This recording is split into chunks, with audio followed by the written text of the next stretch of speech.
एका समयको कुरा हो। एउटा जङ्गलमा एउटा बुढो सिंह राजा थियो। सिंह धेरै बुढो भइसकेको थियो र शिकार गर्न पनि सक्दैन थियो। धेरै दिनदेखि भोको थियो। त्यही जङ्गलमा उसको प्रिय सल्लाहकार एउटा स्याल पनि थियो।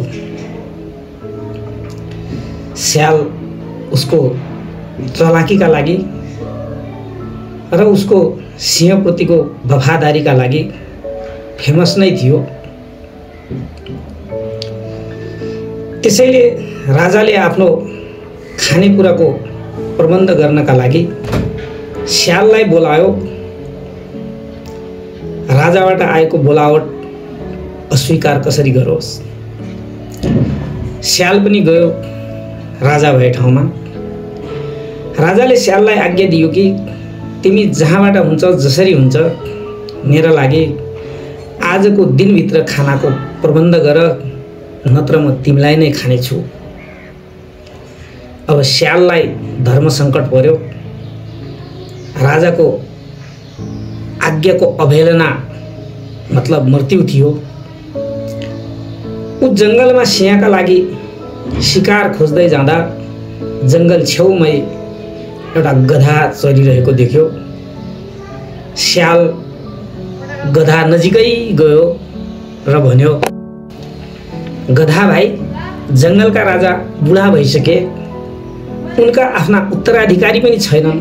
त्यसैले तपाईलाई राजा बनाउन बोलाएर ल्याउने काम मलाई दिएका छन्।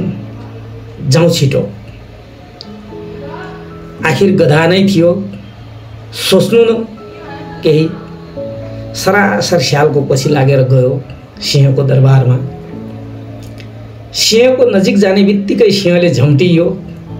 सिंहको पन्जामा गधाको कान पर्यो, तर गधा भाग्न सफल भयो।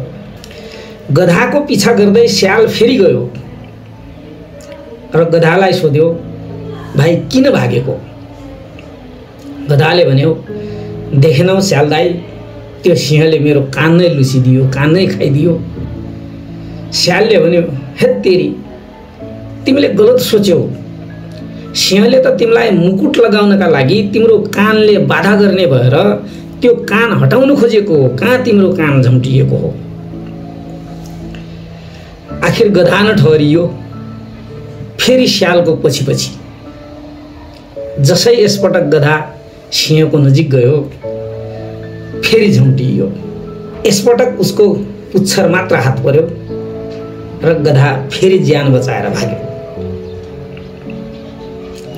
स्याल फेरि गधाको पछि पछि आयो र गधालाई भन्यो, ए गधा भाइ, फेरि किन भागेको?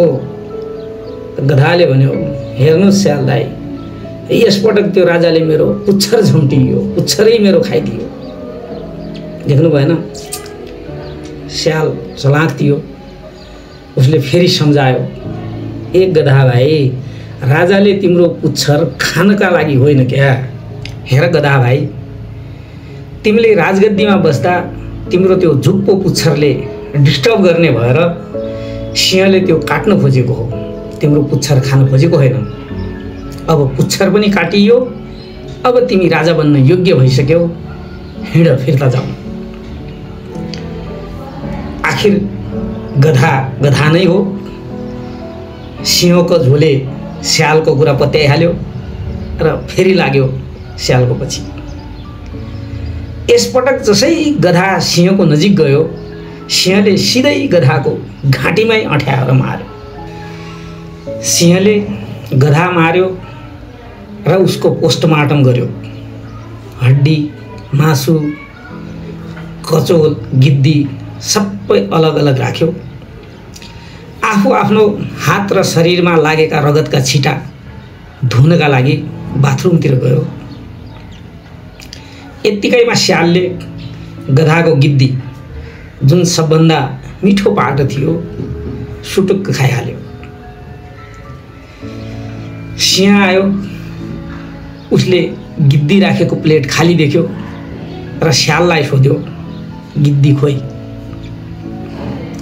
स्यालले भन्यो सिंहबा गिद्दी त छँदै थिएन।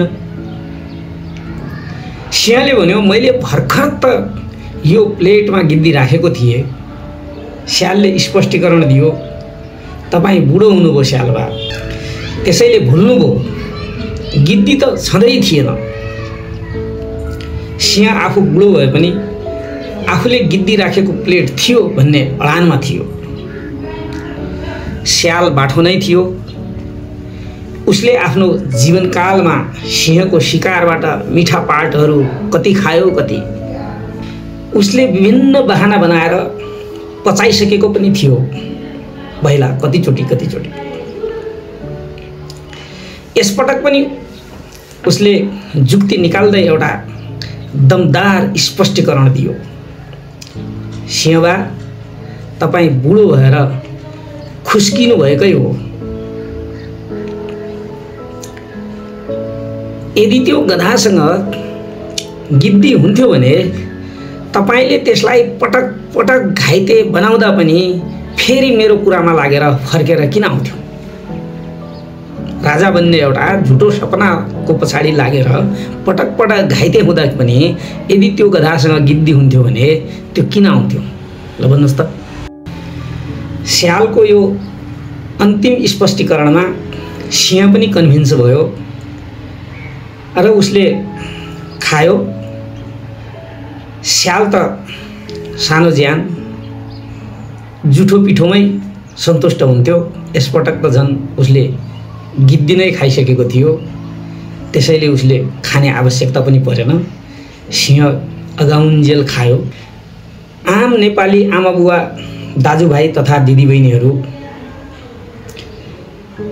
तपाईलाई हामीलाई सुन्दा दुःख लाग्ला।